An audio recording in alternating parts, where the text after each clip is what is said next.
ಅದೇ ಏನು ಇತ್ತೀಚೆಗೆ ನನ್ನ ಸಾಮಾಜಿಕ ಜಾಲತಾಣದಲ್ಲಿ ನಾನು ಪೋಸ್ಟ್ ಹಾಕಿದ್ದೆ, ಅದಕ್ಕೊಬ್ಬರು DK ಗೌಡ 8456 ಅನ್ನೋ ಒಂದು ಫೇಕ್, ಅಂದರೆ ನಂಗೆ ಗೊತ್ತಿರಲಿಲ್ಲ ಅದು ಫೇಕ್ ಅಂತ ಅನ್ನೋ ಒಂದು ಪ್ರೊಫೈಲಿಂದ ನನಗೆ ತುಂಬ ಕೆಟ್ಟದಾಗಿ ಕಾಮೆಂಟ್ ಬಂದಿತ್ತು.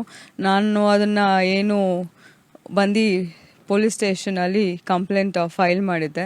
ಇವತ್ತು ಅದು ಕಂಪ್ಲೇಂಟ್ ಫೈಲ್ ಮಾಡಿದ್ನ ಮೊನ್ನೆ, ಈಗ ಒಂದು 3-4 ಡೇಸಿಂದನೂ ಬಂದಿದ್ವಿ. ಅದು ಇನ್ನೊಂದು ಸ್ವಲ್ಪ ವೆರಿಫಿಕೇಷನ್ ಬೇಕಿತ್ತು ಅಂತ ಅದು ಎಲ್ಲ ಮಾಡಿ ಅವರು ನ್ಯಾಯಬದ್ಧವಾಗಿ ಪೊಲೀಸವರು ತನಿಖೆ ನಡೆಸಿ ಇವತ್ತು ಯಾವ ಒಂದು ID-ಯಿಂದ ಯಾವ ಒಂದು ಇದರಿಂದ ನನಗೆ ಆ ಕಮೆಂಟ್ ಬಂದಿದೆ ಅಂತ ನಮಗೆ ಮಾಹಿತಿ ಕೊಟ್ಟಿದ್ದಾರೆ. ಹೌದು, ಅಂದರೆ ಆ ವ್ಯಕ್ತಿ ಅಕೌಂಟ್ ಅಲ್ಲ, ಅದು ಇನ್ನೊಬ್ಬರು ವ್ಯಕ್ತಿ ಆ ಹೆಸರಲ್ಲಿ ಫೇಕ್ ಅಕೌಂಟ್ನ ಕ್ರಿಯೇಟ್ ಮಾಡಿಕೊಂಡು ನಮಗೆ ಕಮೆಂಟ್ ಮಾಡಿರೋದು. ಈಗ ಫೇಕ್ ಅಕೌಂಟಿಗೆ ಬಂದಿದೆ, ಆದರೂ ಸಹ ಇಲ್ಲೊಂದು ಕಡೆ ಸಮಾಜಮುಖಿ ಕೆಲಸ ಮಾಡೋದು ಈ ಥರ ಆದರೆ ಮಹಿಳೆಯರಿಗೆ ಬೇರೆ ಥರ ಭಾವನೆಗಳು ಇನ್ನೂ ಮೂಡ್ತವೆ ಅಂತ ಅನಿಸುತ್ತಲ್ಲ. ಅದಕ್ಕೋಸ್ಕರನೇ ಇವತ್ತು ಮೀಡಿಯಾ ಮುಂದೆ ಬಂದಿದ್ದು ಕಾರಣ, ಅಂದರೆ ಪೊಲೀಸ್ ಅವ್ರ ಹತ್ರ ನಾವು ಸ್ಟ್ರಿಕ್ಟಾಗಿ ಆ್ಯಕ್ಷನ್ ತೊಗೊಬೇಕು ಅನ್ನೋ ಕಾರಣನೇ ಇದು. ಬಿಕಾಸ್ ನಾನು ಮಾಡ್ತಿದ್ದೆ ಸಮಾಜಮುಖಿ ಕೆಲಸ, ನಾನು ಮಾಡ್ತಿದ್ದ ಕೆಲಸಕ್ಕೂ ಅಲ್ಲಿ ಬಂದಿದ್ದ ಕಮೆಂಟ್ಗೂ ಒಂದಕ್ಕೂ ಸಂಬಂಧನೇ ಇರಲಿಲ್ಲ. ಆಮೇಲೆ ಇದು ಅದೇ ಹೇಳಿದ್ನಲ್ಲ ಅವತ್ತು ತಮ್ಮಗಳ ಮೀಡಿಯಾದಲ್ಲೂ ಹೇಳಿದ್ದೀನಿ, ಇದೊಂದು ಕಮೆಂಟ್ ಅಂತ ಸುಮ್ಮನೆ ಆದರೆ ಇದೇ ಇನ್ನೂ ಹೆಚ್ಚಾಗಿ ಹೋಗೋದು. ಆಮೇಲೆ ಇದು ಇವಾಗ ಕಾಮನ್ ಆಗಿಬಿಟ್ಟಿದೆ, ಒಂಥರ ಎಲ್ಲರಿಗೂ ತುಂಬ ಇದು ಬೇಜಾರು ಆಗ್ತಾಯಿದೆ. ಯಾರು ಪಬ್ಲಿಕ್ ಪ್ಲ್ಯಾಟ್ಫಾರ್ಮಲ್ಲಿ ಇದ್ದೀವಿ, ಯಾರು ಒಂದು ಪಬ್ಲಿಕ್ ಪ್ಲ್ಯಾಟ್ಫಾರ್ಮ್ ಬಂದವ್ರಿಗೆಲ್ಲ ಇದು ಒಂದು ಏನಂತೆ ಒಂದು ಟಾಕ್ಸಿಕ್ ಎನ್ವೈರ್ನ್ಮೆಂಟ್ ಥರನೇ ಕ್ರಿಯೇಟ್ ಮಾಡ್ತಿದ್ದಾರೆ. ಸುಮ್ಮನೆ ಯಾವುದಾದ್ರು ಫೇಕ್ ಅಕೌಂಟ್ಗಳು ಕ್ರಿಯೇಟ್ ಮಾಡೋದು, ಯಾವುದಾದ್ರು ಅವ್ಯವಾಚ್ಯ ಶಬ್ದಗಳನ್ನ ಯೂಸ್ ಮಾಡಿಕೊಂಡು ನಿಂದಿಸೋದು, ಇದು ತುಂಬಾ ಜಾಸ್ತಿ ಆಗ್ತಿದೆ. ನಾವು ಆ ಥರ ನಿಮ್ಗೆ ಅವತ್ತು ಹೇಳಿದೆ, ಇಂಥ ಶಬ್ದಗಳಾಗಿರ್ಬೋದು ಈ ಥರ ಎಲ್ಲ ನಾವೇನು ಕೇಳ್ಕೊಂಡು ಬಂದಿರಲ್ಲ, ಅಂಥ ಸಂಸ್ಕಾರ ಇಲ್ದಿರೋ ಮನೆಗಳಿಂದ ಬಂದಿರಲ್ಲ. ಅವರು ಯಾರು ನಮ್ಗೆ ಗೊತ್ತಿಲ್ಲ, ಪರಿಚಯ ಇಲ್ಲ, ನಾವು ಮಾಡೋ ಕೆಲಸಕ್ಕೂ ಅವ್ರ ಕಮೆಂಟ್ಗೂ ಅದು ಸಂಬಂಧನೇ ಇರಲ್ಲ. ಆವಾಗ ನಮಗೂ ಬೇಜಾರಾಗುತ್ತೆ ಸರ್. ಆಮೇಲೆ ನಮಗೂ ಫ್ಯಾಮಿಲಿ ಇರುತ್ತೆ, ನಮ್ಮ ಮಕ್ಕಳು ಇರ್ತಾರೆ, ನಮಗೆ ಬೇಕಾಗಿರೋರು ಇರ್ತಾರೆ, ಅವ್ರಿಗೆ ನಾನು ಏನು ಮೆಸೇಜ್ ಕೊಟ್ಟಂಗಿರುತ್ತೆ ಇದರಿಂದ ಅಂತ. ಈಗ ಪೊಲೀಸರು ಇದು ಮಾಡಿದ್ದಾರೆ ಮೇಡಮ್, ಕರೆಕ್ಟಾಗಿ ಇದು ಮಾಡಿದ್ದಾರೆ. ಅದೇ ಅವರು ಯಾರು ಆ ವ್ಯಕ್ತಿ ಅಂತ ನನಗೆ ಡಿಸ್ಕ್ಲೋಸ್ ಮಾಡಿದ್ರು ಇವತ್ತು. ಅಂದರೆ ಯಾವ ಅಕೌಂಟಿಂದ ಯಾವ ಮೊಬೈಲ್ ನಂಬರ್ ಏನು ಯೂಸ್ ಮಾಡ್ತಾರೆ, ಸಿಮ್ಮು ಯಾವುದು ಅಂತ ನನಗೆ ಇವತ್ತು ಗೊತ್ತಾಗಿದೆ ಸರ್, ಯಾವ ವ್ಯಕ್ತಿ ಅಂತ. ಪೊಲೀಸವರು ಅದೇ FIR ಆಗಿದೆ. ಈಗ ಫರ್ದರು ಆ ವ್ಯಕ್ತಿನ ಈಗ ತನಿಖೆಗೆ ಕರೆಸ್ತಾರಂತೆ ಸರ್. ಅವರು ಕರೆಸಿ ಆ ವ್ಯಕ್ತಿನ ತನಿಖೆ ಮಾಡ್ತೀವಿ ಅಂತ ಹೇಳಿದ್ದಾರೆ ಸರ್. ನನಗೆ ಪೊಲೀಸವ್ರ ಮೇಲೆ ನಂಬಿಕೆ ಇದೆ, ನನಗೆ ನ್ಯಾಯ ದೊರಕಿಸ್ಕೊಡ್ತಾರೆ ಆ ವ್ಯಕ್ತಿಯಿಂದ ಅಂತ.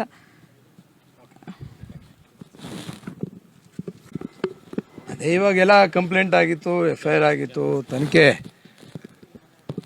ಮಾಡ್ತಾ ಇದ್ದಾರೆ. ತನಿಖೆ ನಡೆಯೋ ಹಂತದಲ್ಲಿ ಯಾರು ನೊಂದವರಿದ್ದರು, ಅಂದರೆ ವಿಕ್ಟಿಮ್ ಯಾರಿದ್ರು, ಅವ್ರನ್ನ ಕರೆಸಿ ಅವ್ರಿಗೊಂದಷ್ಟು ಮಾಹಿತಿ ಕೊಡಬೇಕು ಅಂತಕ್ಕಂಥ ವಿಚಾರವನ್ನು ತಿಳಿಸಿದರು. ಅದಕ್ಕೆ ಈ ದಿನ ನಮ್ಮ ಪತ್ನಿಯಾದಂಥ ವರ್ಷ ಅವರು ಸಹ ಬಂದು ಇವತ್ತು ಅವ್ರಿಗೆ ಪೊಲೀಸರಿಗೆ ಏನು ಮಾಹಿತಿ ಬೇಕಿತ್ತು, ಜೊತೆಗೆ ಅವರು ಇವ್ರಿಗೇನು ಮಾಹಿತಿ ಕೊಡಬೇಕಾಗಿತ್ತು ಅದನ್ನು ಕೊಟ್ಟಿದ್ದಾರೆ.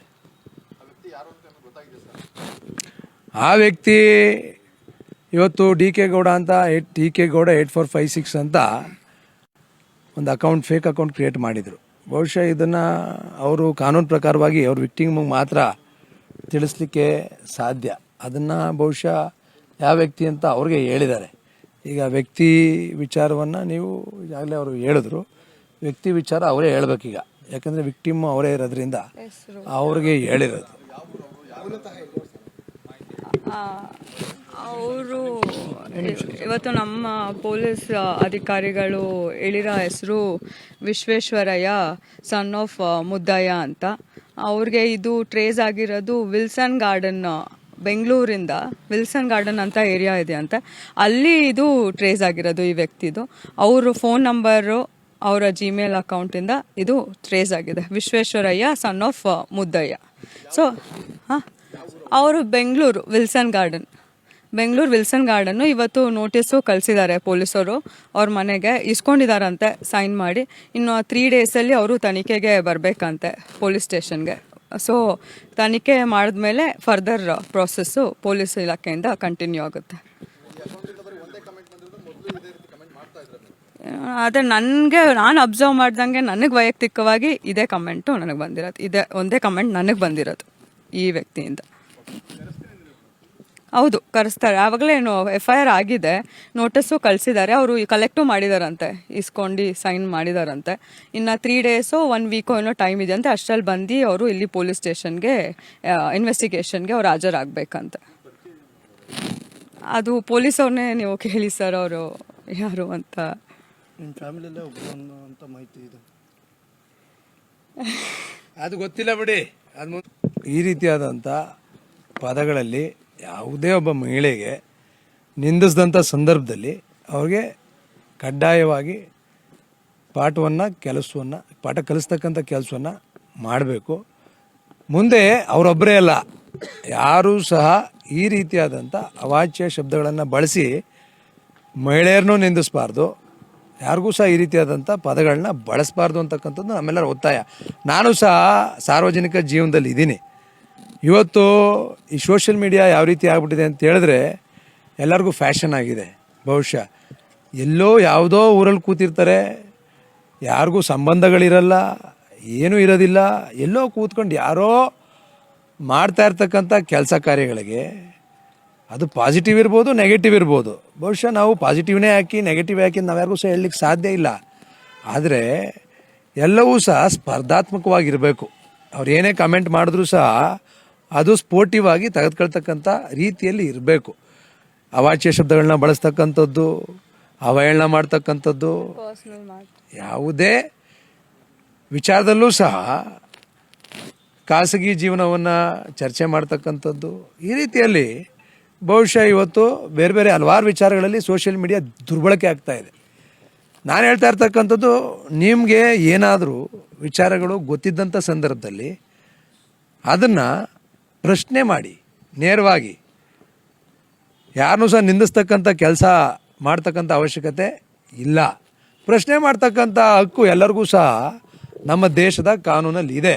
ವಿಶೇಷವಾಗಿ ಸಾರ್ವಜನಿಕ ಜೀವನದಲ್ಲಿರ್ತಕ್ಕಂಥ ನಮ್ಮಂಥವ್ರಿಗೆ, ಆಯ್ಕೆಯಾಗಿರ್ತಕ್ಕಂಥ ಚುನಾಯಿತ ಪ್ರತಿನಿಧಿಗಳಿಗೆ ಪ್ರಶ್ನೆ ಮಾಡ್ತಕ್ಕಂಥ ಹಕ್ಕನ್ನು ಪ್ರತಿಯೊಬ್ಬ ಸಾರ್ವಜನಿಕನಿಗೂ ಸಹ ನಮ್ಮ ನೆಲದ ಕಾನೂನು ನಿಮಗೆ ಹಕ್ಕುಗಳನ್ನು ಕೊಟ್ಟಿದೆ. ಪ್ರಶ್ನೆ ಮಾಡಿ, ನಿಂದಿಸ್ತಕ್ಕಂಥ ಕೆಲಸ ದಯಮಾಡಿ ಮಾಡಬೇಡಿ. ವಿಶೇಷವಾಗಿ ಮಹಿಳೆಯರನ್ನ ತುಚ್ಛವಾಗಿ ಕಾಣ್ತಕ್ಕಂಥ ಪ್ರವೃತ್ತಿಯನ್ನು ದಯಮಾಡಿ ತಲೆಯಿಂದ ತೆಗೆದುಹಾಕಿ, ಗೌರವಯುತವಾಗಿ ಪ್ರಶ್ನೆ ಮಾಡಿ, ಗೌರವಯುತವಾಗಿ ನಡ್ಕೊಳ್ತಕ್ಕಂಥದ್ದನ್ನ ಎಲ್ಲರೂ ಸಹ ಕಲಿಬೇಕು. ನಾನೊಬ್ಬನೇ ಅಲ್ಲ, ನಮ್ಮ ಭಾರತ ದೇಶದಲ್ಲಿ ಇವತ್ತು ಪ್ರತಿಯೊಬ್ಬ ನಾಗರಿಕನ ಕರ್ತವ್ಯ ನಾವು ಬೇರೆಯವ್ರಿಗೆ ಗೌರವವನ್ನು ಕೊಡಬೇಕು. ಕೆಟ್ಟದಿದ್ರೆ ಅದನ್ನ ಖಂಡಿಸೋಣ.